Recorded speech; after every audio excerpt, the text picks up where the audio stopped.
Welcome to Bethlehem Bible Talk. Awali hari ini dengan firman Tuhan dan teruslah berjalan bersama Yesus.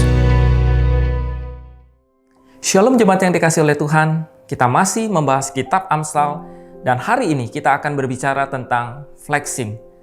Flexing alias pamer telah menjadi fenomena baru di era sosial media. Banyak netizen menyebut bahwa flexing seringkali dilakukan oleh orang kaya palsu yang cenderung suka pamer harta kekayaan.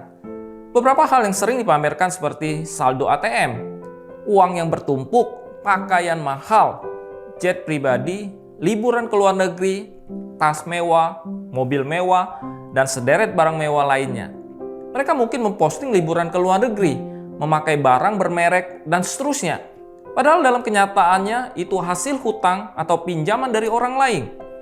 Maka belakangan ini kita tidak asing dengan istilah sultan dan crazy rich.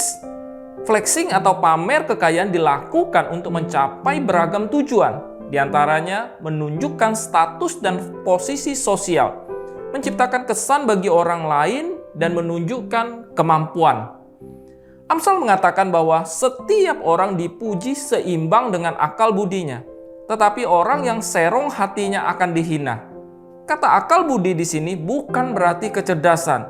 Yang dimaksudkan pastilah adalah hikmat dalam bidang moral atau kebaikan. Jadi reputasi terbaik seseorang bukan datang dari kekayaan atau kedudukannya, keahlian atau kelihayannya, melainkan dari hikmatnya. Dan hikmat tentunya tidak akan diperlihatkan melalui flexing, sifat pamer atau kesombongan diri. Adalah kebodohan mereka yang merasa diri hebat dan sombong di luar. Lebih baik menjadi orang kecil tetapi bekerja untuk diri sendiri daripada berlagak orang besar tetapi kekurangan makan. Kata berlagak di sini dapat diterjemahkan juga kepura-puraan. Penulis Amsal ingin menekankan bahwa reputasi tidak boleh lebih penting daripada realita. Sebutkan orang kecil berarti orang sederhana yang melakukan pekerjaannya dengan baik. Dalam terjemahan lain dikatakan menjadi seorang hamba.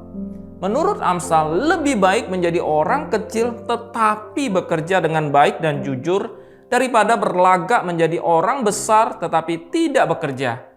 Bukankah baru-baru ini kita melihat ada beberapa orang yang disebut crazy rich yang justru tertangkap karena mereka mendapatkan kekayaannya dengan cara-cara yang tidak jujur. Lebih baik mempunyai sikap hati, karakter, bahkan watak yang menempatkan diri sebagai orang kecil dan bukan berlagak sebagai orang besar, walaupun mungkin kita pun mempunyai kekayaan dan kesuksesan hidup.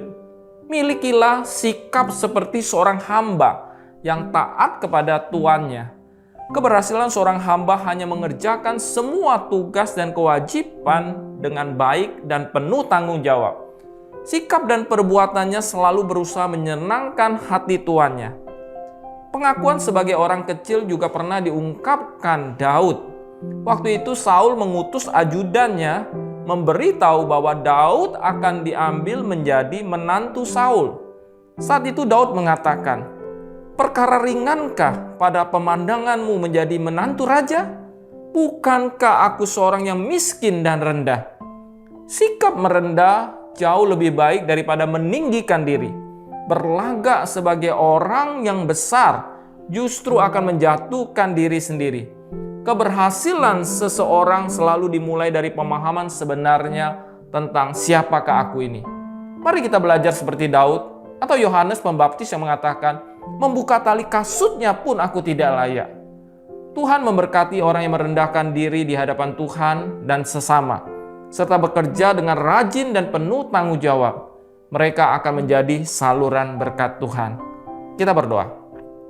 Kami bersyukur ya Tuhan untuk setiap keberadaan diri kami. Ajar kami tidak menyombongkan diri, tapi kami boleh senantiasa dapat bersandar kepada Tuhan. Kami dapat memuliakan Tuhan dengan sikap dan perbuatan kami, sehingga orang lain boleh melihat perbuatan baik kami dan memuliakan Tuhan di sorga. Terima kasih Bapa, berkati segala usaha pekerjaan kami sepanjang hari ini. Di dalam nama Tuhan Yesus, kami berdoa dan mengucap syukur. Amin. Tuhan memberkati. Demikianlah Bible Talk hari ini. Tuhan Yesus memberkati.